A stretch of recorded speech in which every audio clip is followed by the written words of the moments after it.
There's something we rarely talk about: our own death. We think we're going to live forever in our 90s and just try to make ourselves forget it's never going to happen. The truth be told, it can happen at any time. Thousands of people die daily, if not millions. The question is, when are you going to die? Where are you going when you die? A lot of people here on TikTok remember Dave Positive, who had the raunchy jokes, the things that you wouldn't show your children. And I look back on that and I want to apologize and my deep sincerity to the families and people that I affected. Which brings me to this video. June 22nd, 2022, a series of events happened that changed my life forever. I remember this clear as day. I was sitting in a hotel room right next to the ocean. Should be probably the happiest day of my life. I was high as a kite, enjoyed the benefits of a medical marijuana license card, and scrolling on Facebook and seeing a guy who had ulcerative colitis like myself, who had stomach pain. Within a few weeks, he was dead. My world got turned upside down with the fear of death like I never feared before. I really couldn't enjoy anything without the fear of death being at the back of my mind, not knowing if tomorrow was promised.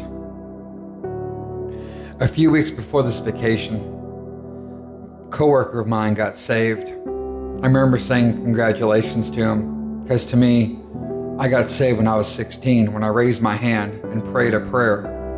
And I'm like, okay, I'm good. A couple weeks after this vacation, the fear of death lingered nonstop. The first thought when I woke up in the morning, waking me up from the middle of the night, shaking and trembling. This was all until I heard the gospel. I remember one day going to my coworker's stall nonstop, almost like it was this impulse driving me down there nonstop, like it was something important. And when I got down there, nothing was happening. So I go back to my stall. I went down there again, and he finally said, "Hey, I'm working on something. Tell me what you think." I said, "Okay." He says, "Do you think you're a good person?" I said, "I think so." He's like, "Let's base that off the 10 Commandments. This is God's standard." He says, "Have you ever stolen anything?" I said, "Yeah." He says, "Who do you call someone who steals?" I said, "A thief." "Have you ever told a lie?" I said, "Yeah." He said, "What do you call someone who tells lies?" I said, "A liar." He said, "So what are you?" I said, "A liar." He said, "No, you're a thieving liar." He said, "Have you ever used God's name in vain? OMG or just the other one?" I said, "Yeah." He said, that's blasphemy. In the Old Testament, it was so serious that someone was put to death for using God's name in vain. He says, "Have you ever looked with lust?" I said, "What do you mean?" He's like, "Committed adultery?" I said, "No." He said, "Well, Jesus said in the New Testament, if you even look with lust, you have committed adultery within your heart." I responded back. I said, "Yeah, I'm guilty of that." He said, "Based off all those, you have told me you're a lying, thieving, blasphemous adulterer at heart. If God were to base you off those couple commandments, would you be innocent or guilty?" I said, "I'll be guilty." He said, "Heaven or hell?" I said, "Hell." At this point, I'm shaking, I'm trembling. The Adam's apple in my throat is swelling. I'm like, man, I'm not just fearing death, but I'm going to go to hell. He had it after all that and says we fear death because God has written the fear of death in our heart. He said, Romans 6:23, the wages of sin is death. God is paying our death sentence. Our debt for sin that we owe is our death.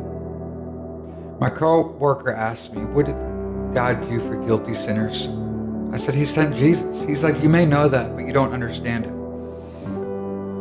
He said, Jesus is 100% God and 100% man. He is God who came down in the flesh from heaven.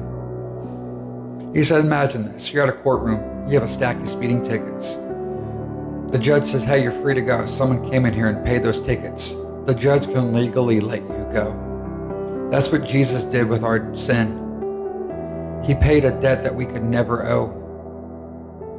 He said, whoever comes to me, repents and believes on my name will be saved. The rest of that day, my soul was rattled. I can't tell you the exact moment I was saved. But that night, I was trembling, I was shaking, the fear of death, and how I was a disappointment in God's eyes for everything. I repented of my sins, I believed in Jesus. My porn addiction, my medical marijuana license card, the 250,000 followers on TikTok. Man, I even used to curse like a sailor. He took all that away from me. Now calls me his child. I was fearing death because God was trying to get my attention, and he was trying to prepare my heart for the good news of the gospel. Within a year, my coworkers baptized me. I joined a church, joined a D group, started serving the church. I now have this brand new family of friends. My family, my church family, the people that God was trying to call me towards. God literally picked me up and put me where he wanted me in life. My family has never been so much happier. Me and my wife's marriage took on a whole nother level I never could imagine. My eyes are now open. I've seen all these miracles that God performs. And God said, go out and spread the gospel and make disciples. If you truly love somebody, you will share the gospel with them.